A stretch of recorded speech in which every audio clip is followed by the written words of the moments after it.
সুপ্রিয় দর্শক মণ্ডলী, আপনাদের প্রীতি ও শুভেচ্ছা জানিয়ে শুরু করছি বাংলাদেশ জাতীয় টেলিভিশন বিশ্ববিদ্যালয় পর্যায়ের বিতর্ক প্রতিযোগিতা 2024-এর প্রি সেমিফাইনাল পর্বের আজকের অনুষ্ঠানের শুরুতেই 24-এর গণ অভ্যুত্থানে নিহত শহীদদের শ্রদ্ধাভরে স্মরণ করে তাদের আত্মার মাগফিরাত কামনা করছি এবং আহতদের দ্রুত আরোগ্য কামনা করছি। আশা করি বিতর্ক চর্চায় বিম্বিত হবে সত্যের সন্ধান এবং প্রতিফলিত হবে জ্ঞানের বিস্তার। যে বিষয়টি নিয়ে আজ দুটো দলের মধ্যে বিতর্ক অনুষ্ঠিত হবে তা হলো অর্থনৈতিক বৈষম্যই জাতীয় সংহতির প্রধান অন্তরায়। বিষয়ের পক্ষে বলবেন সূর্য সেন হল, ঢাকা বিশ্ববিদ্যালয়। বিষয়ের বিপক্ষে বলবেন শহীদ সার্জেন্ট জহুরুল হক হল, ঢাকা বিশ্ববিদ্যালয়।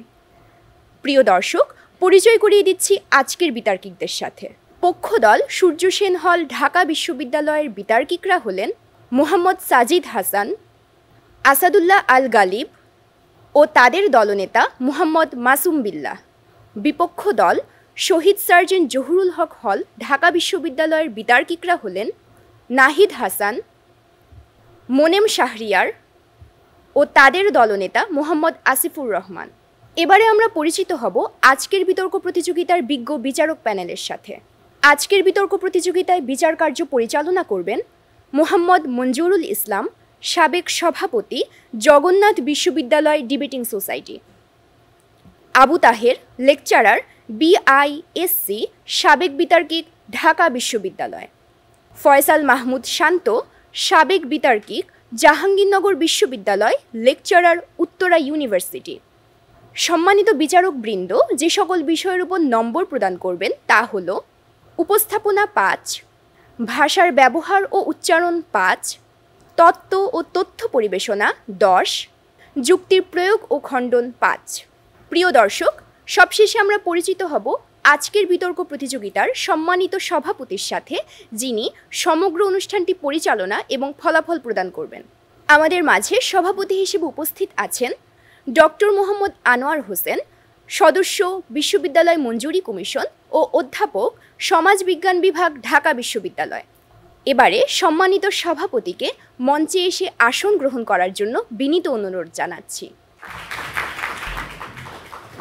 বিতর্ক অনুষ্ঠানটি শুরুর পূর্বে আসন বিতর্কের নিয়মগুলো জেনে নেই। প্রত্যেক বিতার্কিক তার বক্তব্য উপস্থাপনের জন্য সর্বমোট 5 মিনিট সময় পাবেন। এক্ষেত্রে 4 মিনিটে একটি সতর্কতা সংকেত এবং 5 মিনিটের চূড়ান্ত সংকেত দেওয়া হবে। এছাড়া প্রত্যেক দল থেকে দলনেতা যুক্তি খণ্ডনের জন্য সর্বমোট 3 মিনিট সময় পাবেন। এক্ষেত্রে 2.5 মিনিটে একটি সতর্কতা সংকেত এবং 3 মিনিটে একটি চূড়ান্ত সংকেত দেওয়া হবে। আমি এবারে আজকের সম্মানিত সভাপতিকে বিতর্ক অনুষ্ঠানটি শুরু করার জন্য বিনীত অনুরোধ জানাচ্ছি। সম্মানিত সভাপতি। বাংলাদেশ টেলিভিশনের জাতীয় টেলিভিশন বিশ্ববিদ্যালয় বিতর্ক প্রতিযোগিতার 2024-এ সবাইকে স্বাগত জানাচ্ছি। আজকের বিতর্কের বিষয়বস্তু হচ্ছে অর্থনৈতিক বৈষম্যই সামাজিক সংহতির প্রধান অন্তরায়। আমি পক্ষ দলের প্রথম বক্তা মোহাম্মদ সাজিদ হাসানকে তার বক্তব্য উপস্থাপনের জন্য আহ্বান জানাচ্ছি। ধন্যবাদ মাননীয় সভাপতি, বিজ্ঞ বিচারক মণ্ডলী এবং সুধী শ্রোতা মণ্ডলী। মাননীয় সভাপতি, আমরা আজকে এমন একটা সমাজ কল্পনা করছি যেখানে একদিকে দৃষ্টিনন্দন ভবনগুলো, গগনচুম্বী ভবনগুলো আকাশ ছুঁতে চাই, অন্যদিকে ঠিক তারই পাশে টিনের চালের নিচে একটা ক্ষুধার্ত শিশু একবেলা খাওয়ার জন্য হাহাকার করে। এই সমাজে কিছু মানুষ আছে যারা প্রাচুর্যের পাহাড় নিয়ে বসে আছে, আর অন্যদিকে একটা শ্রেণী আছে তারা দরিদ্রের অন্ধকারে নিমজ্জিত আছে। যখন অর্থনীতি কিছু মানুষের স্বার্থের জন্য কেন্দ্রীভূত হয়, তখন সমাজের বাকি অংশের জন্য তা শৃঙ্খল হয়ে দাঁড়ায়। এই বৈষম্য কেবল একটা শ্রেণীকে বঞ্চিতই করে না, বরং তা সমাজের ভিতর তৈরি করে একটা বিরাট বড় গভীর ফাটল, যেখানে তৈরি করে অনাস্থা, অসম্প্রীতি এবং হিংসা এবং ক্ষোভ দানা বাঁধে। ঠিক আজকের এই প্রেক্ষাপটে দাঁড়িয়ে আজকের বিতর্কের বিষয় নির্ধারিত হয়েছে অর্থনৈতিক বৈষম্যই জাতীয় সংহতির প্রধান অন্তরায়। কারণ অর্থনৈতিক বৈষম্যের অনিবার্য বাস্তবতা আমাদের একত্রিত হতে দেয় না, বরং প্রতিনিধিত্বতা তা আমাদেরকে ভেঙে ফেলে। মাননীয় সভাপতি, এ পর্যায়ে চলে যাচ্ছি সরাসরি সংজ্ঞায়নে। অর্থনৈতিক বৈষম্য হলো এমন একটি কাঠামোগত পরিস্থিতি যেখানে সমাজের একটা বিপুল অংশ আয় এবং সম্পদের মালিক এবং অন্য একটা অংশ বেঁচে থাকার জন্য প্রতিনিয়ত সংগ্রাম করে যাচ্ছে। এই বৈষম্য শুধু ধনী এবং দরিদ্রের মধ্যে ফারাক নয়, এটি রাজনৈতিক ক্ষমতা, সামাজিক অবস্থান, ধর্মীয় অবস্থান এবং সাংস্কৃতিক সুযোগের অসমতাও সৃষ্টি করছে।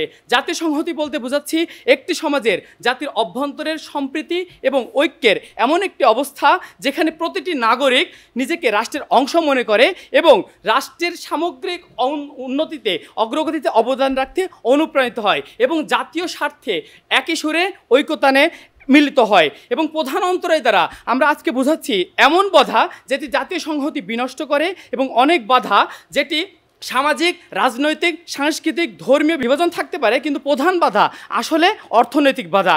এত সকল বৈষম্য এবং সকল প্রতিবন্ধকতা সত্ত্বেও দিন শেষে আসলে সে ভীষণের দিক থেকে কাজ করে আমাদের যে অর্থনৈতিক যে বাধাটা আছে সেটাই। মূল কথা হচ্ছে অর্থনৈতিক বৈষম্য হলো একটা জাতির ঐক্য এবং সংহতির জন্য চিরশত্রু। এটি মানুষের আস্থা নষ্ট করে, সম্প্রীতি নষ্ট করে, সমাজের একত্রীকরণের পথে বাধা হয়ে দাঁড়ায়। মাননীয় সভাপতি, আজকে আমরা কেন আমাদের জায়গা থেকে মনে করছি যে অর্থনৈতিক বৈষম্য জাতীয় সংহতির পথে প্রধান অন্তরায়? কারণ অর্থনৈতিক বৈষম্য সমাজে রাজনৈতিক, সামাজিক এবং সাংস্কৃতিক ও ধর্মীয় প্রভাবক বৈষম্যের প্রভাবক, এবং দ্বিতীয়ত অর্থনৈতিক বৈষম্য সংঘাত, দাঙ্গা এবং সামাজিক অবিচারকে দীর্ঘস্থায়ী করে। তৃতীয়ত অর্থনৈতিক গণতান্ত্রিক কাঠামোকে দুর্বল করে দেয়। চতুর্থত অর্থনৈতিক বৈষম্য জাতীয় যে সম্পদ আছে সেই সম্পদের অসম বন্টন করে অর্থনৈতিক বৈষম্য।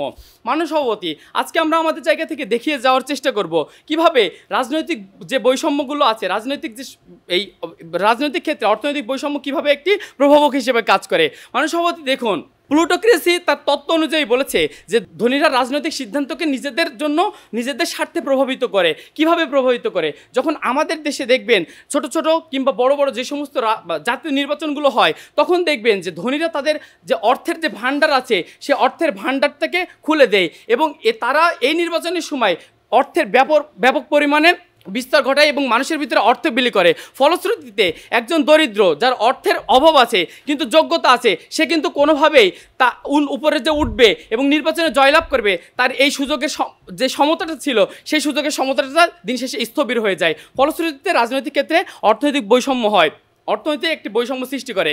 এবং দেখুন সামাজিক ক্ষেত্রে বৈষম্যটা কেমন, খুব বেশি দূরে নাই। আপনি যদি গুলশানের যে লেকটা আছে এই লেকের দুই পাল্ট লক্ষ্য করেন, একদিকে দেখবেন গগনচুম্বী আকাশ ছোঁয়া যে ভবনগুলো আছে সেই ভবনে প্রাচুর্য সম্পদের মানে বিপুলতা, এবং অন্যদিকে আছে কি একটা বস্তি। মাননীয় সভাপতি, এই সমস্ত ক্ষেত্রগুলো অর্থনৈতিক বৈষম্য, সামাজিক যে বৈষম্যের যে প্রভাবক হিসেবে কাজ করে। এবং সাংস্কৃতিক বৈষম্য বলতে আমরা দেখেন আজকে কি দেখাচ্ছি, সাংস্কৃতিক বৈষম্য বলতে বোঝাচ্ছি আমরা যে আমাদের যে সমাজটা আছে সেই সমাজে দেখবেন যে যারা তুলনামূলকভাবে যারা বেশি ধনিক শ্রেণী, তারা তাদের যে সংস্কৃতিগুলো আছে সেখানে তারা মনে করছে যে ভিন দেশে যে সমস্ত সংস্কৃতিগুলো আছে সেই সংস্কৃতিগুলোকে তারা বেশি বেশি অনুসরণ করছে এবং এই সংস্কৃতিগুলোকে তারা বেশি বেশি প্রমোট করছে। অন্যদিকে তারা দেশীয় সংস্কৃতিকে তুলনামূলকভাবে হেয় প্রতিপন্ন করছে এবং যারা গ্রাম অঞ্চলে যে সমস্ত সংস্কৃতিগুলো আছে এবং তুলনামূলক দরিদ্র যে শ্রেণীগুলো আছে তাদের সংস্কৃতি হেয় প্রতিপন্ন করছে। এরপরে দেখেন অর্থনৈতিক বৈষম্য সংঘাত, দাঙ্গা এবং সামাজিক অবিচারকে দীর্ঘস্থায়ী করে। কনফ্লিক্ট থিওরি অনুসারে সমাজের সীমিত সম্পদ অসম বন্টনের বিভিন্ন স্তরের মধ্যে সংঘাত সৃষ্টি করে। যেমন 2019 সালে চিলিতে একটি আয়ের বৈষম্যের জন্য একটা বিক্ষোভ সৃষ্টি হয়েছিল, যার ফলশ্রুতিতে তারা যে সরকারি যে সমস্ত নীতিমালাগুলো আছে সেই নীতিমালার বিরোধিতা করে কিন্তু এই বিক্ষোভটা তৈরি হয়েছিল। সুতরাং আমরা দেখতে পাচ্ছি যে এই যে সমাজের যে প্রতিটা ক্ষেত্রে অর্থনৈতিক যে আয় আছে এই আয়টাই কিন্তু দিন শেষে সকল ধরনের অসমতা এর পেছনে অন্তর্নিহিত কারণ হিসেবে কাজ করে। আমার পরবর্তী বক্তারা এই সমস্ত বিষয়গুলো ব্যাখ্যা করে যাবেন। ধন্যবাদ মাননীয় সভাপতি। আমি বিপক্ষ দলের প্রথম বক্তা নাহিদ হাসানকে তার বক্তব্য উপস্থাপনের জন্য আহ্বান জানাচ্ছি। বুকের ভেতর দারুণ ঝড়, বুক পেতেছি গুলিকর। গেল জুলাই বিপ্লবে এই ঝড় বা জাতীয় সংহতি আমরা লক্ষ্য করেছি সারা বাংলাদেশে। সেখানে এক ও অভিন্ন লক্ষ্য অর্জনের জন্য রাস্তায় নেমেছিল সকল শ্রেণী, পেশা, ধর্ম ও গোত্রের মানুষ। ধন্যবাদ মাননীয় সভাপতি, বিজ্ঞ বিচারক মণ্ডলী এবং যারা দেখছেন। বিতর্ক চলছে, বিতর্কের বিষয় নির্ধারিত হয়েছে অর্থনৈতিক বৈষম্যই জাতীয় সংহতির প্রধান অন্তরায়। সঙ্গত কারণে আমিও আমার দলের বিপক্ষে অবস্থান করছি। শুরুতেই চলে আসি সংজ্ঞায়নে। অর্থনৈতিক বৈষম্য হলো সমাজের বিভিন্ন গোষ্ঠীর মধ্যে আয় এবং সুযোগের অসম বন্টন, এবং এখানে ই প্রত্যয় দ্বারা নির্দেশ করে এইটাই প্রধান অন্তরায়। প্রখ্যাত রাষ্ট্রবিজ্ঞানী এল বাইন্ডারের মতে জাতীয় সংহতি হচ্ছে জাতীয় স্বার্থে ধর্ম, বর্ণ, গোত্র পরিচয়ের ঊর্ধ্বে উঠে একতা, সহাবস্থান এবং সহমর্মিতা নিশ্চিত করা। আজকে আমরা জাতীয় সংহতি বলতে এমন একটি রাজনৈতিক অবস্থাকে বোঝাবো যেখানে জনগণের মধ্যে 4টি বৈশিষ্ট্য থাকবে: একতা, সহনশীলতা, সংকট মোকাবেলায় একসাথে কাজ করা এবং অভিন্ন লক্ষ্য অর্জনের প্রচেষ্টা। প্রধান অন্তরায় বলতে লক্ষ্য করুন মাননীয় সভাপতি, জাতীয় সংহতির ক্ষেত্রে অনেক অন্তরায় থাকলেও একটি অন্তরায় এখানে মূল ক্রীড়নক রূপে কাজ করবে। এখানে অর্থনৈতিক বৈষম্য জাতীয় সংহতির জন্য একটি অন্তরায় হলেও হতে পারে, কিন্তু কোনো ক্রমেই প্রধান অন্তরায় নয়, বরং জনগণের মনস্তাত্ত্বিক বিভাজনই জাতীয় সংহতির প্রধান অন্তরায়। জনগণের মনস্তাত্ত্বিক বিভাজন বলতে বোঝায় এমন একটি সামাজিক পরিস্থিতি যেখানে জনগণ ভিন্ন ভিন্ন গোষ্ঠীতে বিভক্ত হয়ে পড়ে এবং একটি অপরটিকে প্রতিযোগী বা শত্রুভাবাপন্ন মনে করে। এই মনস্তাত্ত্বিক বিভাজনটি কীরকম হতে পারে? সেগুলো রাজনৈতিক মতদর্শের ভিত্তিতে, ধর্মীয় পরিচয়, সাংস্কৃতিক পরিচয়, জাতিগত এবং সম্প্রদায়গত পার্থক্য, এগুলো ছাড়াও অনেকভাবে জনগণের মধ্যে মনস্তাত্ত্বিক বিভাজন আসতে পারে। শুরুতে আমাদের দলীয় অবস্থানটি পরিষ্কার করি, কেন আসলে জনগণের মনস্তাত্ত্বিক বিভাজনটি জাতীয় সংহতির প্রধান অন্তরায় হিসেবে কাজ করে। 1. অর্থনৈতিক বৈষম্যের তুলনায় মনস্তত্ত্বের প্রভাব বেশি। 2. নিজ স্বজাত্য বোধকে জাতীয় স্বার্থের উপরে প্রাধান্য দেওয়া। 3. অর্থনৈতিক অবস্থা নয়, বরং মানুষের মনস্তত্ত্বের উপর ভিত্তি করে বিভিন্ন বয়ান কিংবা মতবাদ নির্মিত হয়। শুরুতে চলে আসে আজকে আমাদের প্রথম যে ব্যাখ্যাটি, প্রথম যে যুক্তিটি, অর্থাৎ অর্থনৈতিক বৈষম্যের তুলনায় মনস্তত্ত্বের প্রভাব বেশি। লক্ষ্য করুন, অর্থনৈতিক বৈষম্য কাটানো সম্ভব, কিন্তু মানসিক বা মনের অবস্থার পরিবর্তন সময় সাপেক্ষ। পৃথিবীর ইতিহাসে যে সকল জায়গায় জাতীয় সংহতি নিয়ে সংকট তৈরি হয়েছে সেখানে অর্থনৈতিক কারণের চেয়ে মনস্তাত্ত্বিক যে বিভাজনটি সবচেয়ে বেশি পরিলক্ষিত হয়েছে। লক্ষ্য করুন, ব্রিটিশরা যখন এই উপমহাদেশে ডিভাইড অ্যান্ড রুল পলিসিটা তৈরি করেছিল এবং যখন তারা দেখলো ভারতীয়দের মধ্যে একটা জাতীয় সংহতি তৈরি হচ্ছে এবং সেটিকে ভেঙে দেওয়ার জন্য তারা ডিভাইড অ্যান্ড পলিসি রুল নিয়ে আসলো, এবং সেটি কি অর্থনীতির ভিত্তিতে হয়েছিল বা অর্থনৈতিক বৈষম্যের কারণে, সেখানে তারা ধর্মকে ব্যবহার করেছিল এবং সেখানে হিন্দু মুসলিম পরিচয়টা ব্যবহার করা হয়েছিল। জাতীয় সংহতি তৈরি না হওয়ার ক্ষেত্রে মনস্তাত্ত্বিক কারণ একটা বড় ভূমিকা পালন করে। দেখুন, অধিকাংশ ক্ষেত্রে আমরা অর্থনৈতিক বৈষম্য কাটিয়ে উঠতে পারি, কিন্তু এই যে মনস্তাত্ত্বিক যে বিষয়টা, এইটা কিন্তু একটা জটিল ভূমিকা রাখে। হরিজন সম্প্রদায়ের কেউ একজন অনেক বিত্ত বৈভবের অধিকারী হলো, কিন্তু তারপরে সমাজে তার প্রতি একটা নেতিবাচক দৃষ্টিভঙ্গি থাকে। আমরা দেখি ভিনিসিয়াস জুনিয়রের গায়ের রং কালো বলে তার অনেক প্রতিপত্তি, প্রভাব এবং সব কিছু আছে, কিন্তু তার গায়ের রং কালো বলে তাকে হেয় প্রতিপন্ন করা হচ্ছে। এই যে মনস্তাত্ত্বিক বিভাজনের কারণে যে স্বজাত্য বোধ, সেই জিনিসটা যখন জাতীয় স্বার্থের উপর প্রাধান্য দেওয়া হয় বা এর একটা প্রবণতা তৈরি হয়, তখন আমরা দেখি জাতীয় সংহতিতে একটা সংকট নেমে আসে। আমাদের বর্তমানে বাংলাদেশে জাতীয় সংহতি দরকার, কিন্তু আমরা কি করছি? মাজার পোড়াচ্ছি কিংবা নিজেদের মধ্যে অন্তর্কুন্দলে আমরা নেমে যাচ্ছি। এছাড়াও বাংলাদেশে গড়ে উঠেছে কি মাননীয় সভাপতি? একটা শাহবাগ বনাম শাপলা মনস্তাত্ত্বিক দ্বন্দ্ব। কিউবায় ছোট থেকে একটা শিশুকে শেখানো হয় যে সে একজন কিউবান নাগরিক, অর্থাৎ তার যে একটা মনস্তাত্ত্বিকভাবে তাকে এই জিনিসটা ভেতরে তার ঢোকানো হয় যে তার যে জাতীয়তা বোধ, সেই জিনিসটা অর্থাৎ মানসিকভাবে তাকে সেভাবে গড়ে তোলা হয়। অথচ কিউবা কিন্তু মাননীয় সভাপতি আমরা দেখি এখানে অর্থনৈতিক বৈষম্য আছে। এরপরে যে বিষয়টা, নিজের সে স্বজাত্য বোধকে জাতীয় স্বার্থের উপর প্রাধান্য দেওয়া, এর মানে হলো নিজের পরিচয়ের ভিত্তিতে স্বজাত্য বোধকে বড় করে দেখা। বর্তমানে ভারতের হিন্দুত্ববাদ এর একটা প্রকৃষ্ট উদাহরণ, যেখানে তারা হিন্দু পরিচয়টাকে ভারতীয় জাতীয়তাবাদের উপর এগিয়ে নিয়ে যেতে চায়, এবং যার ফলে আমরা দেখি কাশ্মীরের সংকট তৈরি হয়েছে। সর্বশেষ যেটা, অর্থনৈতিক অবস্থা নয়, মানুষের মনস্তত্ত্বের উপর ভিত্তি করে যে বয়ান, গত 16 বছরে যে ফ্যাসিবাদী শাসনামল আমাদেরকে মুক্তিযুদ্ধের সপক্ষ শক্তি এবং বিপক্ষ শক্তি নামে দুইটি ভাগে পুরো জাতিকে ভাগ করে দিয়েছিল, সেটি তারই ফলাফল। এবার এসে তারা কি বলে গেলেন? তারা আজকে যে কথাগুলো বলে গেলেন যে রাজনৈতিক যে এবং সামাজিক সংস্কৃতিতে যে প্রভাব ফেলে, গুলশানের বস্তি এবং প্রাসাদের লোকেদের সবচেয়ে বড় সমস্যা হচ্ছে একজন আরেকজনকে অর্থের কারণে নয়, তাদের যে মানসিকতার সমস্যা, সে দরিদ্র এবং তাদের যে মানসিক ভাব, সে যদি মনে না করতো যে তার অর্থনৈতিক দিক দিয়ে বিচার না করে সে মানসিকভাবে যদি সে একজন মানুষ মনে মনে করতে থাকে, তাহলে এই বিভাজনটি মাননীয় সভাপতি থাকতো না।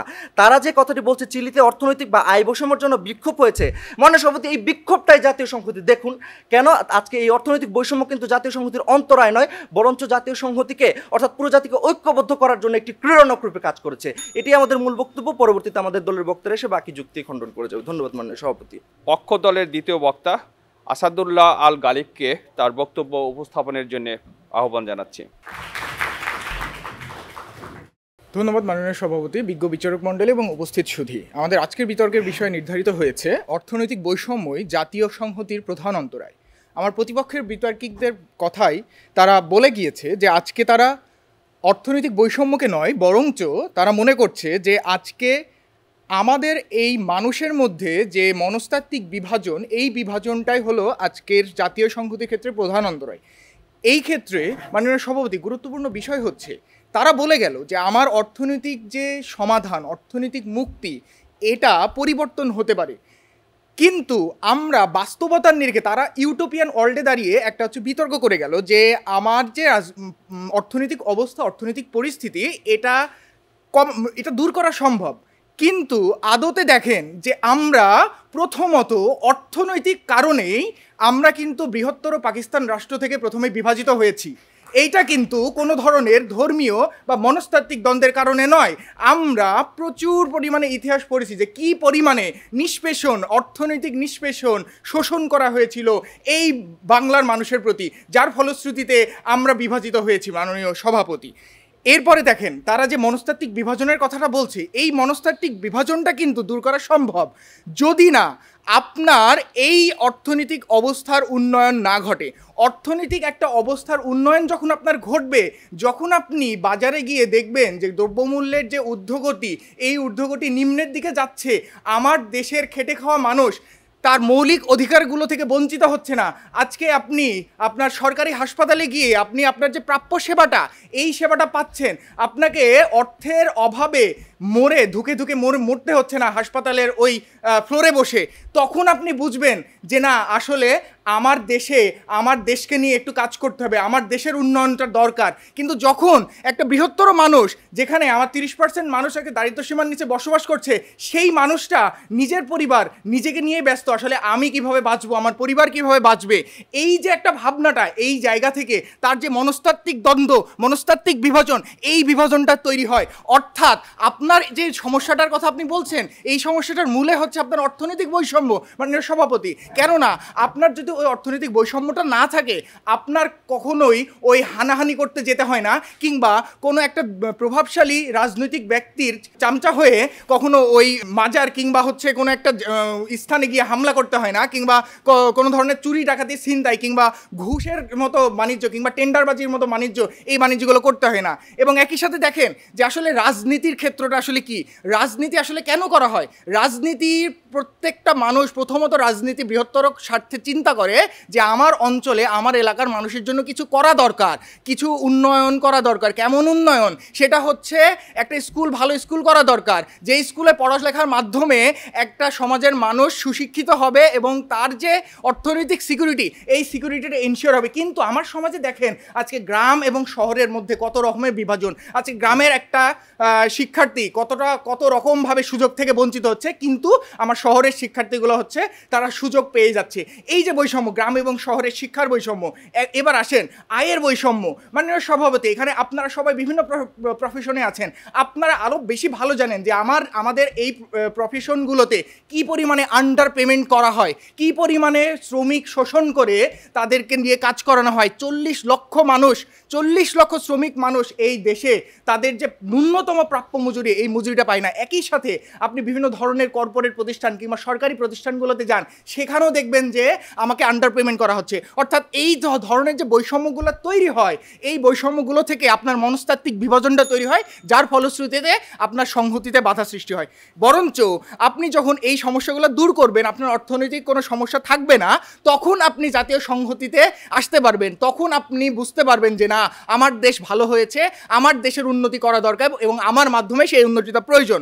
আমরা বলছি কেন, যে আমরা বলছি দেখেন যে আমাদের যে অন্যান্য সমস্যাগুলো রয়েছে, যেমন রাজনৈতিক বিভাজন, এই বিভাজনটা কিন্তু অর্থনৈতিক কারণেই হচ্ছে। আজকে যারা ধনিক শ্রেণী এই সমাজের যারা উচ্চবিত্ত শ্রেণী, তারা এসে আজকে রাজনীতি করছে। 67% ব্যবসায়ী, যারা কোটিপতি, যারা বিভিন্ন কোম্পানির মালিক, তারা আজকে আপনার হচ্ছে আইন প্রণেতা হিসেবে কাজ করছে। যে আইনটা কখনো ওই দরিদ্র মানুষের জন্য কিংবা খেটে খাওয়া মানুষের জন্য হচ্ছে না, বরঞ্চ তারা আইন প্রণয়ন করে আরও টেন্ডারবাজি, আরও দুর্নীতি, কিংবা এই যে হলমার্ক কেলেঙ্কারি, কিংবা এই যে এসালমের মতো প্রতিষ্ঠান, এই ধরনের ব্যাংক লুটপাট, এইগুলা হচ্ছে। তো এই টাকাগুলো কাদের? এই টাকাগুলো তো ওই আমার আপনার মতো মানুষের, যার ফলশ্রুতিতে আপনার ওই দেশের প্রতি বিশ্বাসটা নষ্ট হচ্ছে, সরকারের প্রতি বিশ্বাসটা নষ্ট হচ্ছে, এবং একই সাথে সমাজের প্রতি বিশ্বাসটা নষ্ট হচ্ছে, যার ফলশ্রুতিতে আমাদের বিভাজনটা বাড়ছে, সংহতিটা হচ্ছে না। মাননীয় স্পিকার, এই জন্যই আমরা বলছি অর্থনৈতিক বৈষম্যই জাতীয় সংহতির প্রধান অন্তরায়। ধন্যবাদ।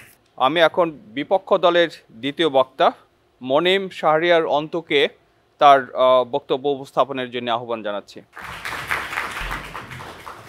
ধন্যবাদ মাননীয় সভাপতি, আমাকে আজকের এই বিতর্কের মঞ্চে সুযোগ করে দেওয়ার জন্য। মাননীয় সভাপতি, আমি আজকে প্রতিপক্ষের কথা শুনছিলাম, আর আমি মনে করছিলাম শাপলা বনাম শাহবাগী যে আমাদের দ্বন্দ্ব রয়েছে, সেই দ্বন্দ্বের কথা। এই দ্বন্দ্বে আপনি কোথায় অর্থনৈতিক বৈষম্য দেখতে পান? এখানে দ্বন্দ্বটা হচ্ছে আদর্শিক দ্বন্দ্ব। আমি চিন্তা করছিলাম এই কয়েকদিন আগে যে তাবলিগের দুই গ্রুপের সংঘর্ষ হলো, সেই সংঘর্ষটি কিসের জন্য হয়েছে? এটা কি অর্থের জন্য হয়েছে? আমি চিন্তা করছিলাম 5 আগস্ট পরবর্তী সময়ে যে বিভিন্ন মাজারগুলো ভাঙা হলো, সেই মাজারগুলো কি কোনো অর্থের কারণে ভাঙা হয়েছে? না মাননীয় সভাপতি, সেই বিষয়গুলো কোনো অর্থের কারণে হয়ে ওঠেনি।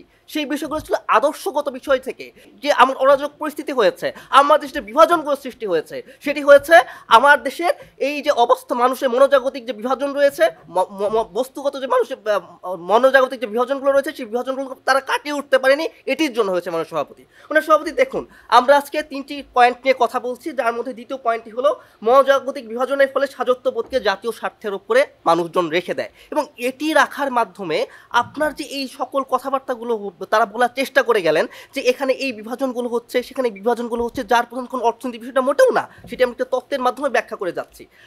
আমরা আপনাকে দেখাচ্ছি 1979 সালে হেনরি তাসফেল এবং জন টান্ডারের সামাজিক পরিচিতি নামক একটি তত্ত্ব রয়েছে।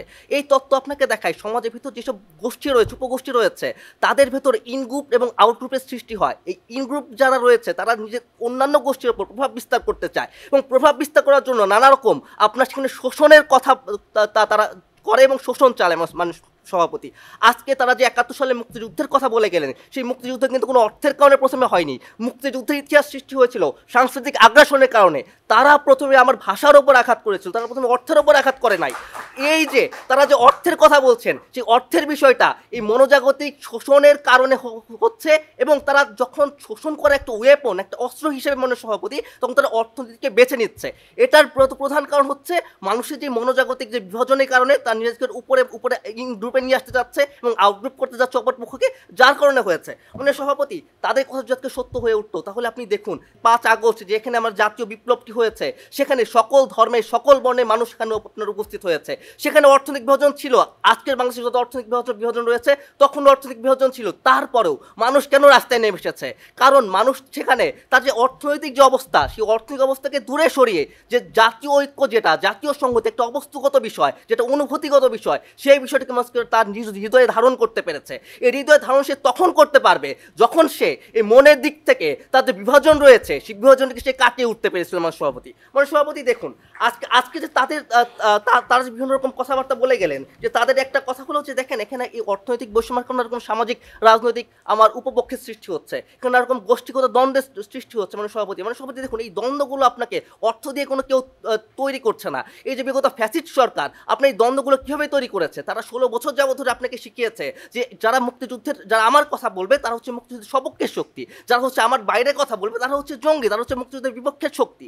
এই যে আপনার এই ধারণা, এই ন্যারেটিভটা হচ্ছে এই যে আমার মনোজাগতিক বিষয়, তারা হচ্ছে মানুষের মনের ভিতরে এই ধারণাটা পুশ করেছে, যার কারণে জাতি বিভক্ত হয়ে গিয়েছে। সেই একই বিতর্ক আজকে যখন কাজ করে যে আমার দেশে পহেলা বৈশাখ হবে কি হবে না, এই পহেলা বৈশাখ হওয়ার যে কথাটা, এই পহেলা বৈশাখ যে হবে না হবে এই বিষয়টাতে মানুষ সভাপতি অর্থের কোনো যোগ নেই। মাননীয় সভাপতি, এই বিষয়গুলোতে আপনার কাজ করছে। আমাদের যে মনোজাগতিক বিভাজনটি রয়েছে সেই বিভাজনের কথা মাননীয় সভাপতি, আমরা আপনাকে দেখাই এই দেশ জুড়ে যে মাননীয় সভাপতি আপনি দেখুন, আমার দেশে পাহাড়ি রয়েছে, আমার দেশে উপজাতি রয়েছে, ক্ষুদ্র নৃগোষ্ঠী রয়েছে। এখন তাদের সাথে বাঙালি সেটেলারদের অনেক দ্বন্দ্ব রয়েছে। সেই দ্বন্দ্ব কি অর্থনৈতিক অর্থের জন্য মোটেও না। তাদের যে সংস্কৃতি রয়েছে, তাদের সেই সংস্কৃতিকে আপনি হিউমিলিয়েট করছেন, তাদের সংস্কৃতিকে বলছেন তুমি সাপ খাও, তুমি ব্যাংক খাও, তুমি আমাদের দেশের বাইরের মানুষ। এই যে আপনার যে চিন্তার পরিবর্তন, এই চিন্তার ভেতরে যে আপনার বিভাজনটি রয়েছে, এই বিভাজনটি যতক্ষণ পর্যন্ত রয়েছে ততক্ষণ এই বিভাজনটি আপনি অন্য কোনো অর্থনৈতিক ব্যাপার দিয়ে বা অন্য কোনোভাবে প্রণোদনা দিয়ে আপনি সেটাকে শেষ করতে পারবেন না। সেইটি শেষ করার জন্য হলো আপনাকে মনোজাগতিকভাবে শক্তিশালী হতে হবে, জাতীয় প্রশ্ন ঐক্যবদ্ধ হতে হবে। আপনি যখন কোনো একটা জাতীয় প্রশ্ন ঐক্যবদ্ধ হতে চান তখন এই সব উপগ্রুপগুলোর স্বার্থকে আপনি নিজের স্বার্থের ওপরে হচ্ছে আপনি স্থান দেন। এবং যখন আপনি এই জায়গায় স্থান দেন, যখন বিভাজন করেন, যখন হচ্ছে আপনি দেশের বদলে আপনার নিজ স্বার্থকে যখন আপনি কল্পনা বেশি করে যখন প্রায়োরিটি দেন, তখন আপনি এই বিষয়গুলোকে মানুষকে জাতীয় সংহতি থেকে আপনি দূরে সরে যান। তারা যে মানুষকে যে কথাবার্তাগুলো বলার চেষ্টা করলেন এখানে, যে আমার অর্থনৈতিক বৈষম্য হতে পারে, আমার সেখানে হলো যে জাতীয় সংহতি থাকবে না, আমি রাজনৈতিকভাবে আমি নানারকমভাবে পিছিয়ে পড়বো। এই যে রাজনৈতিক কথাবার্তা কিন্তু একটা আদর্শগত জায়গা। সেখানে যতটা অর্থের যোগ তার থেকে তার আদর্শের যোগ, আদর্শ নিয়ে রাজনীতি করতে আসে মাননীয় সভাপতি এখানে। তার যে বিভাজনের যে কথাগুলো প্রত্যেকটা যে উপাদানগুলো বলে গেলেন, সেই উপাদানগুলোর সাথে অর্থের সরাসরি কোনো সম্পৃক্ততা নেই, বরং সম্পৃক্ততা রয়েছে মানুষের মনোজাগতিক বিভাজন বিষয়টি। তাই মাননীয় সভাপতি আমি আমার বক্তব্য শেষ করছি, ধন্যবাদ। আমি পক্ষ দলের তৃতীয় বক্তা মোহাম্মদ মাসুম বিল্লাহকে তার বক্তব্য উপস্থাপনের জন্য এখন আহ্বান জানাচ্ছি। ধন্যবাদ মাননীয় সভাপতি, বিজ্ঞ বিচারক মণ্ডলী। মাননীয় সভাপতি, আপনাকে একটা গল্প শোনাই। গল্পটা হচ্ছে, মাননীয় সভাপতি, আপনাকে একটা রাজ্য জয় করতে হবে। রাজ্য জয় করার জন্য আপনার সেনাপতি দরকার, সেনাপতির সাথে আপনার অস্ত্র দরকার, প্রচুর রসদ দরকার, সাথে দক্ষ সৈনিকের সাথে আপনার দরকার একটা সুপরিকল্পিত কৌশল। মাননীয় সভাপতি, এই সেনাপতিটা হচ্ছে অর্থ। এই অর্থটা থাকলে আপনার সুপরিকল্পিত উন্নয়ন হবে, আপনার রসদ জোগাড় হবে, আপনার সৈনিকটা আপনার পেছনে যুদ্ধ করবে এবং আপনি রাজ্যটা জয় করবে। সোজা হিসাব আমি বলি, এখানে মনস্তাত্ত্বিক কোনো দ্বন্দ্ব তখন আসবে না, কারণ আপনার কাছে আছে অর্থ। এই অর্থ দিয়েই আপনি একটা অবস্থান সৃষ্টি করবেন যেটা আপনার রাজ্য জয় করতে সুবিধা করবে। মাননীয় সভাপতি, আরও আসুন, আমি আপনাকে আরও একটা জিনিস দেখাই। হঠাৎ বৃষ্টি নামছে রাস্তাতে এবং হঠাৎ করে রাস্তায় জলবদ্ধতা সৃষ্টি হয়েছে। জলবদ্ধতা থেকে হঠাৎ করে প্রচণ্ড রোদের ঝলকানি। আপনার কাছে দুইটা অপশান আছে, রাস্তাতে একটা তরি আছে আর একটা ছাতা আছে, আপনি কোনটা বেছে নেবেন? হঠাৎ করে যদি আপনি তরিটাই বেছে নেন, তরিটা হচ্ছে এমন একটা জিনিস, জলবদ্ধতা শেষ হয়ে গেলে ওটা হুমড়ি খেয়ে পড়বে, আপনি আর যেতে পারবেন না। কিন্তু ছাতা এমন একটা জিনিস যেটা আপনার রোদ থেকেও ছায়া দেবে, বৃষ্টি থেকেও বাঁচাবে। অর্থ এমন একটা জিনিস মাননীয় সভাপতি যেটা আপনাকে উভয় দিক থেকে সাপোর্ট দেয়। সেটা হইতে পারে মনস্তাত্ত্বিক, হইতে পারে সামাজিক, হইতে পারে সাংস্কৃতিক, হইতে পারে অর্থনৈতিক। অর্থাৎ আপনি যদি এই নিরাপত্তাবোধ নিজের ভেতরে আনতে পারেন যে আপনার মনস্তাত্ত্বিক শান্তি রয়েছে অর্থের জন্য, আপনার সামাজিক বৈষম্য নেই অর্থের জন্য, আপনার দেশে বৈষম্য নেই অর্থের মাধ্যমে, তাহলে আপনার সমস্ত সমস্যা, মনোজাগতিক দ্বন্দ্ব এক নিমিষেই শেষ। মাননীয় সভাপতি, মোটা তাদের কথা যদি বলি মাননীয় সভাপতি, তারা আজকের এই বিতর্কে যেটা বোঝাতে চেয়েছেন মাননীয় সভাপতি, তারা বোঝাতে চেয়েছেন মনোজাতিক দ্বন্দ্বটা। মাননীয় সভাপতি, আমি আপনাকে বলি, মানুষ কখনোই নিরপেক্ষ থাকতে পারে না। অর্থাৎ কি, মানুষ আদর্শের জায়গা থেকে ভিন্নতা হবে। আপনার, আমার এবং 10 জনের ভেতরে ভিন্নতা আছে বলে পৃথিবী এত সুন্দর। মাননীয় সভাপতি, মনোজাগতিক দ্বন্দ্বের জায়গা থেকে আপনি যে পৃথিবীকে এক করে ফেলবেন, তাহলে তো পুরো পৃথিবী একেবারে হেভেনে চলে যেত, অর্থাৎ স্বর্গের মতো সুন্দর হয়ে যেত। সেটা আপনার পক্ষে সম্ভব নয়।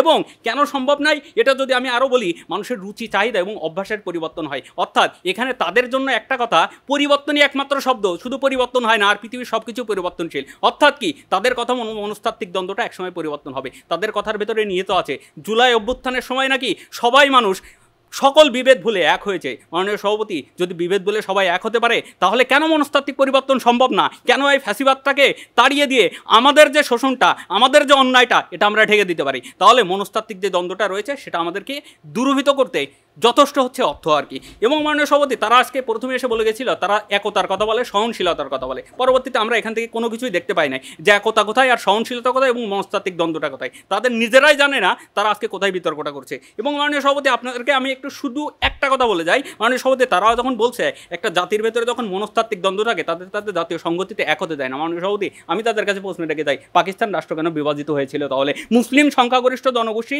পুরো দেশটাতে থাকার ফলেও তাদের ভেতরে কী দ্বন্দ্ব ছিল ছিল মাননীয় সভাপতি? তারা যদি উপজাতির কথা বলে, তারা যদি হিন্দুত্ববাদের কথা বলে, তারা যদি বলে দেশের ভেতরে উপজাতি আছে, আদি সম্প্রদায় আছে, তাহলে সেই সময় সমস্যাটা কী ছিল? আশা করি উত্তরটা দিয়ে যাবেন মাননীয় সভাপতি। আমি আপনাকে দেখাই মাননীয় সভাপতি, আমি কেন বিশ্বাস করি যে অর্থনৈতিক বৈষম্যটা দূর করলে আপনার সকল সমস্যার সমাধান হতে পারে মাননীয় সভাপতি। এটা এমন একটা টুল যেটা আপনার অন্যের প্রভাব হিসেবে কাজ করে। অর্থাৎ কি, আপনি যদি অপরিকল্পিতভাবে বিনিয়োগ করেন, আপনি যদি অসম বন্টন ব্যবস্থার মধ্যে দিয়ে যান, আপনি যদি একেবারে কৃষিতে থেকে শুরু করে একদম দেশের রুট পর্যায়ে সার্বিক জায়গাতে অর্থনৈতিক বৈষম্যটা দূরীভূত করতে পারেন, আপনার দেশের উন্নয়ন সম্ভব। অর্থাৎ উন্নয়নের সাথে সাথে আপনার সমতার উন্নয়নের মাধ্যমে দেশের জাতীয় সংহতি রক্ষা করা সম্ভব। তাদেরকে বলে দিতে চাই, ইটালিয়ান ভিত্তিক যিনি সহক দ্বারা বোঝানো হয় দেশের ভেতরে যে আয় বৈষম্য এবং সম্পদের ভেতরে যে বৈষম্যটা আছে, এটা বাংলাদেশে প্রকট। অর্থাৎ কি, বাংলাদেশে 13% মানুষের কাছে আছে 44% সম্পদ, এবং দারিদ্র যেসব মানুষ রয়েছে তাদের কাছে আছে মাত্র 0.37% সম্পদ। আপনি দেশের অর্থনৈতিক বৈষম্য দূর করবেন, নাকি তাদের খাওয়া পড়ার কথা চিন্তা করে বাদ দিয়ে তাদের মনের ভেতরে কী দ্বন্দ্ব চলছে সেটা নিয়ে আলাপ দিবেন? অর্থাৎ কি, আমার পেটে যদি ভাত না থাকে, আমার খাওয়ার কষ্টে যদি আমি অনুভব করি, তাহলে আমার মনস্তান্ত্রিক দ্বন্দ্বটা কোথায়, আমার অবস্থানটা কোথায়, আমার সামাজিক বিবেচনাটা কোথায় যাবে? অর্থাৎ কি, আপনাকে বিবেচনা করতে হবে এটা অর্থ আপনাকে এমন একটা উপকরণের মাধ্যমে এনে দেবে এমন একটা জায়গাতে যেখানে একটা সুষম এবং উন্নয়নের সমাজ এবং সংগতির সমাজ সম্ভব। মাননীয় সভাপতি, মাননীয় সভাপতি, আমি আপনাকে বলি, জুলাই বিপ্লব পরবর্তী সময়ে যেসব নিরবিচ্ছিন্ন ঘটনা বলছে, এবং সেই ঘটনাগুলোকে যদি বলা হয় যেগুলো একটা জাতিকে সংহতি দেয় না, এটা একেবারে ভ্রান্ত ধারণা। আমি আপনাকে বলবো উল্টো একটা চিত্র। কি চিত্র বলবো মাননীয় সভাপতি? প্রথম আলোতে নিউজ হলো ভাতার আশায় মামলার সাক্ষী হচ্ছে মাননীয় স্পিকার হাজারো মানুষ দেশে। আপনি পেপার খোলেন, নিউজ পোর্টালগুলো খোলেন। অর্থাৎ কি, রাজনৈতিক প্রতিহিংসার শিকার হয়ে কোনো দলের নেতাকর্মীরা যদি এই ধরনের হিংসার শিকার হয়, সেটাকে আপনি মনস্তাত্ত্বিক দ্বন্দ্ব বলে কখনোই বলতে পারবেন না। রাদার আমি বলতে পারি জুলাই পরবর্তী সময়ে অর্থনৈতিক বৈষম্য প্রকট বলেই মানুষ ভাতার আশায় মানুষের মামলার সাক্ষীর আসামি হচ্ছে মাননীয় সভাপতি। এটা তারা কীভাবে দেখবেন তারাও ব্যাখ্যা করে যেতে পারেন। এবং আরও একটা জিনিস মাননীয় সভাপতি, সেটা হচ্ছে মাননীয় সভাপতি দেখুন, এই রাজনৈতিক সামাজিক সাংস্কৃতিক বৈষম্য এটা আছে মাননীয় সভাপতি, সমাজে এগুলো থাকবে মাননীয় সভাপতি, এটাকে কখনো অগ্রাহ্য করার সুযোগ নাই। এবং মনস্তাত্ত্বিকভাবে আমার আপনার ভেতরে দ্বন্দ্ব থাকবে, এটাও অস্বীকার করার কোনো কারণ নয় মাননীয় সভাপতি। কিন্তু অর্থনীতি এমন একটা উপকরণ যেটা আপনাকে কী করে, একটা দেশ হিসাবে, একক হিসাবে, জাতি হিসাবে, সম্প্রদায় সব কিছু ভুলে আপনাকে এক হতে দেয়। তারা যদি আজকে বলতো না, দেশের দুর্নীতির ফলে দেশ এক হচ্ছে, বিচ্ছিন্ন হচ্ছে, দুর্নীতির সাথে কি উন্নয়ন হচ্ছে না? উন্নয়ন হচ্ছে, তার মানে কি, জাতিগতভাবে আমরা এক থাকতে ঐক্যবদ্ধ, বদ্ধপরিকর, শুধু যদি আমাদের অর্থনৈতিক মুক্তিটা সম্ভব হয়। তাই আমরা মনে করি যে অর্থনৈতিক বৈষম্যই একমাত্র জাতীয় সংগতির প্রধান অন্তরায়। ধন্যবাদ। আমি এখন বিপক্ষ দলের দলনেতা মোহাম্মদ আসিফুর রহমানকে তার বক্তব্য উপস্থাপন করার জন্য আহ্বান জানাচ্ছি। মাননীয় সভাপতি, বিজ্ঞ বিচারক মণ্ডলী এবং যারা দেখছেন সবাইকে ধন্যবাদ জানিয়ে আমি আমার বক্তব্যটি শুরু করছি। মাননীয় সভাপতি, আজকে আমরা দেখি জাতীয় সংহতিটা আসলে কেমন। জুলাই বিপ্লবে আমরা জাতীয় সংহতি দেখেছি। কিভাবে দেখেছি? ডিওএইচে যেই মানুষগুলো বসবাস করে তারাও রাস্তায় নেমেছে, আবার কামরাঙ্গীরচরের বস্তিতে যেই ছেলেটা থাকে সেও রাস্তায় নেমেছে। কিসের প্রশ্নে তারা এক হয়েছে? যে আমাদের জাতীয় সংকটে আমি কোন জায়গায় থাকি, আমার কি পরিচয়, আমি কিভাবে আসলে চলাফেরা করি, সেটার বাইরে গিয়ে জাতীয় প্রশ্নে সবাইকে আমাদেরকে এক কাতারে এসে দাঁড়াতে হবে। এইটা হচ্ছে জাতীয় সংহতি। এবার আসি মাননীয় সভাপতি, হিসেবটা খুব সহজ। আমাদেরকে দুইটা জিনিস হিসেব করতে হবে। এক, এই জাতীয় সংহতি অর্জন করতে হলে আমাকে কি অর্থনৈতিক বৈষম্য কাটিয়েই অর্জন করতে হচ্ছে? যদি অর্থনৈতিক বৈষম্য কাটিয়ে এটা অর্জন করতে হয়, তাহলে সেটাকে আমরা প্রধান অন্তরায় বলবো। নাকি জাতীয় সংহতি অর্জন করতে হলে আমাকে আমার যে মনস্তাত্ত্বিক বিভাজনটি রয়েছে সেটির ঊর্ধ্বে গিয়ে আমাকে অ্যাকশন নিতে হবে, কাজ করতে হবে, তাহলে আমি এই সংহতিটি অর্জন করতে পারছি। যদি এইরকম হয় যে আমি আমার মনস্তাত্ত্বিক বিভাজনের ঊর্ধ্বে উঠতে পারলেই জাতীয় সংহতি অর্জন করা যায়, তাহলে সেই মনস্তাত্ত্বিক বিভাজনকে আমরা প্রধান অন্তরায় বলবো। খুব সহজ হিসাব, বাংলাদেশের ইতিহাসে আমরা 5 বার জাতীয় সংহতি দেখেছি মোটা দাগে। 52, 71, 90, 2007 এবং আমরা দেখেছি 2024-এর এই সংহতিগুলো আমরা দেখেছি। প্রত্যেকবার কি আমাদেরকে অর্থনৈতিক বৈষম্য কাটিয়ে তারপর সংহতি অর্জন করতে হয়েছে? না, আমাদেরকে যেটা করতে হয়েছে, সবাই নিজের জায়গা থেকে, নিজের যে সজাত্যবোধ সেটা থেকে বাইরে এসে একটি জায়গায় দাঁড়াতে হচ্ছে। তাদের বক্তব্য যদি ধরে নেই, তাহলে পৃথিবীর কোথাও আজকে আসলে জাতীয় সংহতি থাকার কথাই না। কারণ কি? কারণ অর্থনৈতিক বৈষম্য কাটাতে হবে, তারপর আমাকে জাতীয় সংহতি তৈরি করতে হবে। তাহলে প্রশ্ন হচ্ছে, আপনি কিউবার দিকে তাকান, অর্থনৈতিক বৈষম্য আছে, কিন্তু জাতীয় সংহতি কেমন তাদের? দৃঢ়। কিভাবে তৈরি হয়েছে? কারণ তাদের শিক্ষাটা এরকম যে আজকে আমি কালো হতে পারি, সাদা হতে পারি, যেই রকমই হই না, দেশের স্বার্থে আমি সবার আগে একজন কিউবান, তাদেরকে বড় করে তোলা হয় এইভাবে। এই কারণে সেখানে সংহতি তৈরি হচ্ছে। আপনি ভিয়েতনামের দিকে তাকান, সংহতি আছে আছে, আবার একই সাথে সেখানে কি অর্থনৈতিক বৈষম্য আছে আছে, অর্থনৈতিক বৈষম্য থাকা সত্ত্বেও সেখানে প্রবল সংহতি আমরা দেখতে পাই। কারণ কি? কারণ অর্থনৈতিক বৈষম্যটা আসলে প্রধান অন্তরায় নয়, প্রধান অন্তরায় হচ্ছে মনস্তাত্ত্বিক এই বিভাজনটা। আমি আজকে তাদেরকে প্রশ্ন করতে চাই, এই যে গত 16 বছর ধরে আমাদেরকে একটা সংহত শক্তি হিসাবে দাঁড়াতে দেওয়া হলো না, বিভাজিত করে রাখা হলো, সেখানে বলা হলো তুমি মুক্তিযুদ্ধের সপক্ষের আর তুমি মুক্তিযুদ্ধের বিপক্ষের শক্তি, এখানে অর্থনীতি কোথায়? উত্তরটি তারা দেননি। শাহবাগ বনাম শাপলায় অর্থনীতি কোথায়? উত্তরটি তারা দেননি।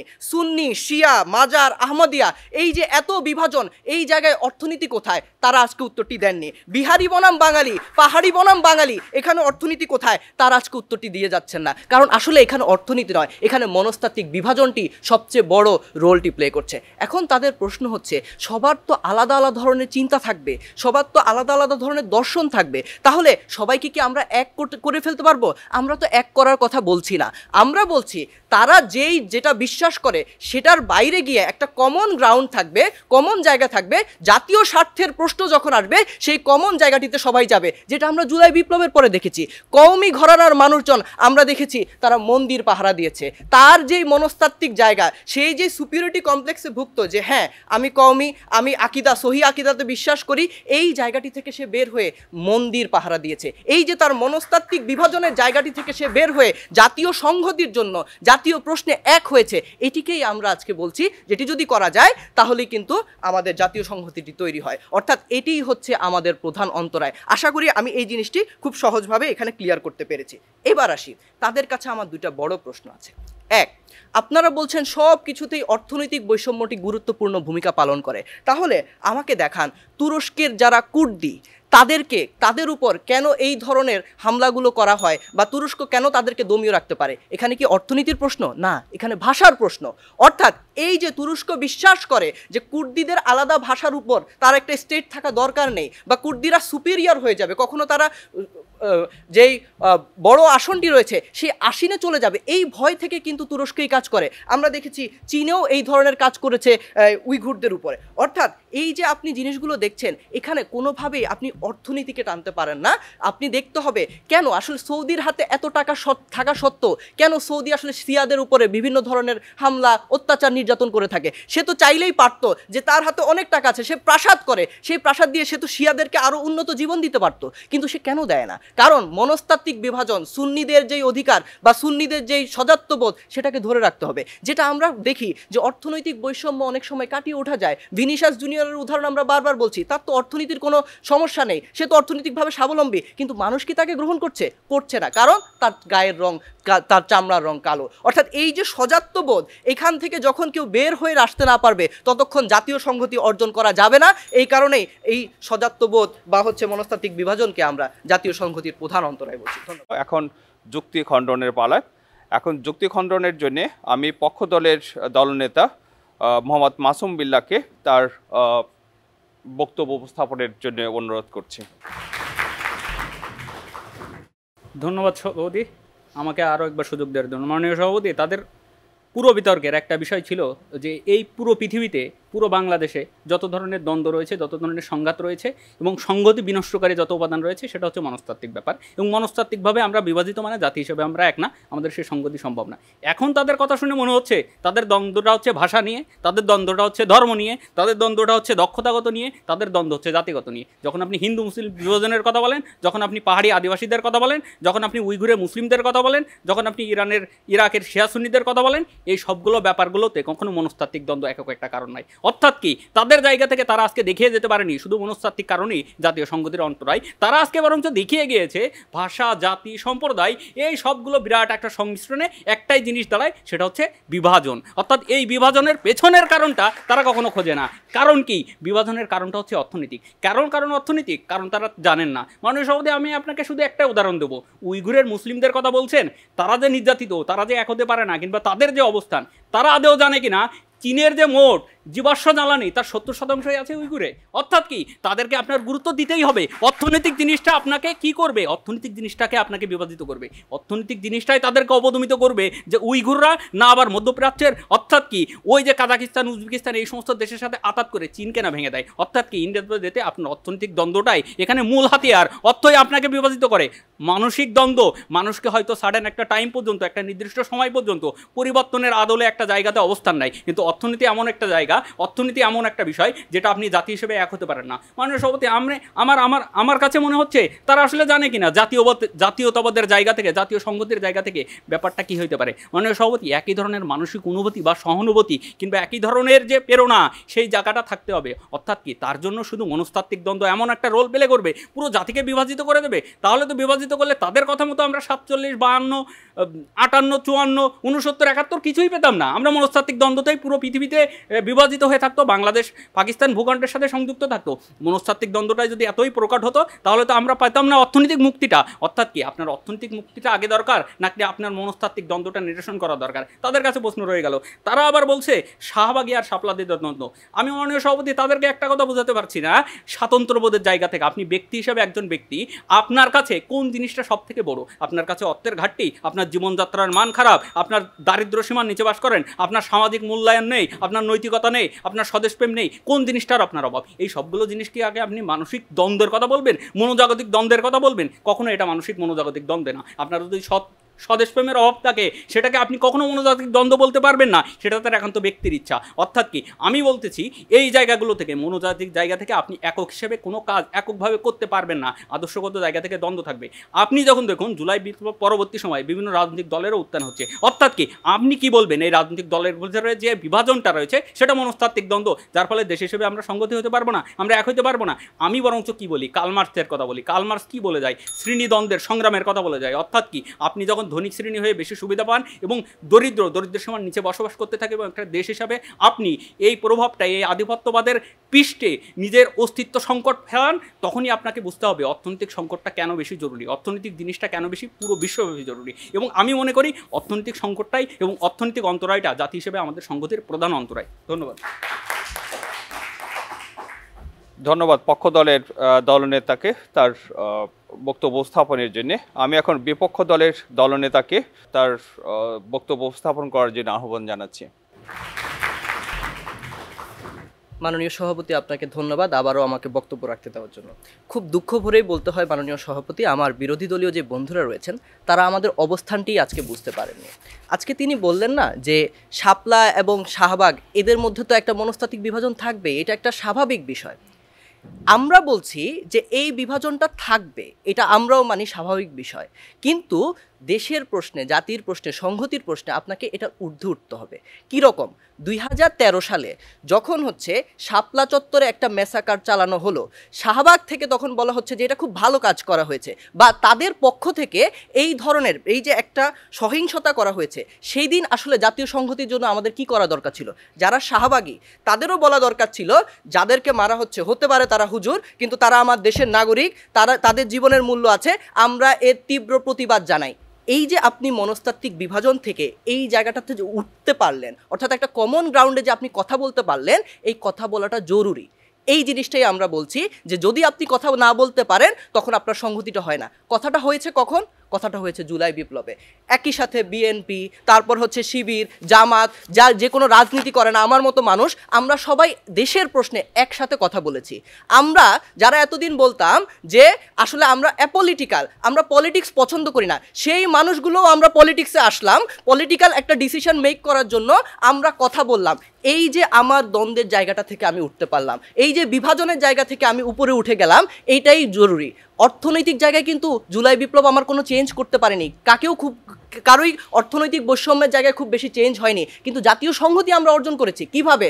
আমাদের মধ্যে যে একটা গোত্রভিত্তিক, একটা পেশাভিত্তিক, একটা ধর্ম বর্ণ ভিত্তিক যে মনস্তাত্ত্বিক বিভাজন ছিল, সেই বিভাজন থেকে বের হয়ে আমরা সবাই একটা জায়গায় এসে দাঁড়িয়েছি যে আমরা ফ্যাসিবাদের বিরোধী। এই জিনিসটা দরকার। এইটা যদি না থাকে তাহলে কোথাও জাতীয় সংহতি হবে না। খুব সহজভাবে আমরা এই কথাগুলো বলছি, তারা আজকে বারবার বলার চেষ্টা করছেন অর্থনৈতিক উন্নয়ন করতে হবে, এই করতে হবে, হ্যাঁ এগুলো করতে হবে আমরা মানি, হয়নি, কিন্তু তাদের আজকে প্রমাণ করা দরকার ছিল যে অর্থনৈতিক বৈষম্য দূর হলেই জাতীয় সংহতি হয় এবং বৈষম্য দূর না হলে জাতীয় সংহতি হয় না, যেটি তারা প্রমাণ করতে পারেনি। কারণ বাংলাদেশের ইতিহাসেই আমরা দেখেছি বারবার জাতীয় সংহতি তৈরি হয়েছে, তার আগে এবং পরে অর্থনৈতিক বৈষম্য ছিল কিন্তু জাতীয় সংহতি তো তৈরি হয়েছে। আমরা পৃথিবীর উদাহরণ দেখাচ্ছি, তাদেরকে বারবার কিউবার কথা বলছি যে কিউবায় অর্থনৈতিক বৈষম্য আছে, কিন্তু তারপরেও তারা তো খুব বেশি সাবলীলভাবে তারা তাদের সংহতি ধারণ করছে। সেটি কিভাবে হচ্ছে? এখানে অর্থনীতিটি কোথায়? আমরা তাদেরকে ধর্মের বিভাজন দেখাচ্ছি, আমরা তাদেরকে দেখাচ্ছি একজন হরিজন সম্প্রদায়ের মানুষ যে সুইপিং করা ছাড়া, অর্থাৎ রাস্তা পরিষ্কার করা ছাড়া তাকে অন্যান্য কোথাও কেউ আসলে একসেপ্ট করে না, গ্রহণ করে নেয় না। সেই জায়গায় অর্থনৈতিক বৈষম্যের প্রভাবটি বেশি নাকি আমাদের মনস্তাত্ত্বিক চিন্তা জায়গায় যে বিভাজনটি করে আমরা নিজেদেরকে সুপিরিয়র বা সজাত্যবোধের মধ্যে ভুগি সেটি বেশি? আমরা বিশ্বাস করি সজাত্যবোধের এই জায়গাটা থেকে যদি আমরা বের হয়ে আসতে পারি, মনস্তাত্ত্বিক বিভাজন কাটিয়ে আমরা যদি একটি সাধারণ জায়গায় এসে সবাই দাঁড়াতে পারি, তাহলে জাতীয় সংহতি খুব সহজেই অর্জন করা সম্ভব। ধন্যবাদ। আমি সত্যিকার অর্থেই দুটো দলকেই আমি প্রচণ্ড রকমভাবে ক্রেডিট দেবো তাদের যুক্তি তর্কের জন্যে। তবে এখানে পয়েন্ট হচ্ছে যে একটা হচ্ছে অর্থনৈতিক বৈষম্য, আর হচ্ছে জাতীয় সংহতি। এখন খুব সহজভাবে এই প্রসঙ্গ আসে যে অর্থনৈতিক বৈষম্য কী এবং সেটা কমেছে না বেড়েছে, এবং জাতীয় সংহতি কী সেটা কমেছে না বেড়েছে। এখানে জুলাই মুভমেন্টের প্রসঙ্গটা মোরালেস অনেকবারই এসেছে। এখন জুলাই মুভমেন্ট ডেফিনেটলি কী কারণে হয়েছিল সেটা একটা বড় ধরনের কোশ্চেন। সেটা কি জাতীয় সংহতি অথবা সামাজিক সংহতি বিনষ্টের কারণে হয়েছিল, এবং সেই বিনষ্ট অবস্থা থেকে বেরিয়ে এসে সামাজিক সংহতি তৈরি করার জন্য কি আমাদের জুলাই মুভমেন্ট হয়েছিল? কারণ জুলাই মুভমেন্টটা আমাদের বর্তমান সময়ের সবচেয়ে বড় ধরনের একটা মুভমেন্ট, যেটা আমাদের জাতির নতুন একটা দিক নির্দেশনা তৈরি করেছে। বিপক্ষ দলের যে বক্তব্যগুলো এখানে তুলে ধরেছে সেই বক্তব্যগুলো প্রচণ্ড রকম গুরুত্বপূর্ণ। যেমন দেখছি ব্রিটিশ ইন ইন্ডিয়া, হিন্দু মুসলিম যে আসপেক্টটা, এখানে রেসিজমের ডাইমেনশনটা আনছে, শাহবাগ ভার্সেস শাপলার ইয়েটা এনেছে, মুক্তিযুদ্ধের পক্ষ বিপক্ষ ডাইমেনশনটা এনেছে। সাথে সাথে দেখা গেছে যে পক্ষ দলেরও ঠিক একইভাবে সম্পদের অসম বন্টন, এবং লেকের ধারে দেখা গেছে যে অট্টালিকার পাশে ছোট্ট একটা রাস্তায় পড়ে থাকা মানুষের সংখ্যা, এবং সাথে সাথে দেখা গেছে যে আমাদের বাংলাদেশে অর্থনৈতিক সক্ষমতা বেড়েছে, অর্থনৈতিক উন্নতি হয়েছে, সেটা আমরা সবাই জানি। এবং অর্থনৈতিক সক্ষমতা বাড়ার সাথে সাথে আমাদের সামাজিক মূল্যবোধ বা একে অপরের প্রতি শ্রদ্ধাবোধ, এবং সাথে সাথে সামাজিক যে সংহতি বা রেসপেক্টের জায়গাটা, সেই জায়গাটায় কোন জায়গায় কোন দিকে কোন ডিরেকশনে যাচ্ছে, সেই জিনিসগুলোকে সমন্বয় করে মনে হয় আমরা জিনিসগুলোকে দেখলে দেখা গেছে যে দেখাটা মনে হয় একটা পূর্ণাঙ্গ রূপ পেতে পারে। ডেফিনেটলি প্রত্যেকটা পয়েন্টই গুরুত্বপূর্ণ। আর সাথে সাথে এখানে কাঠামোগত যে আসপেক্টটা, যেটা অর্থনৈতিক আসপেক্টটাকে আমি ব্যাখ্যা করতে চাই, সেই কাঠামোগত ব্যাপারটা রাজনৈতিক অর্থনীতির সাথে প্রচণ্ড রকমভাবে জড়িত।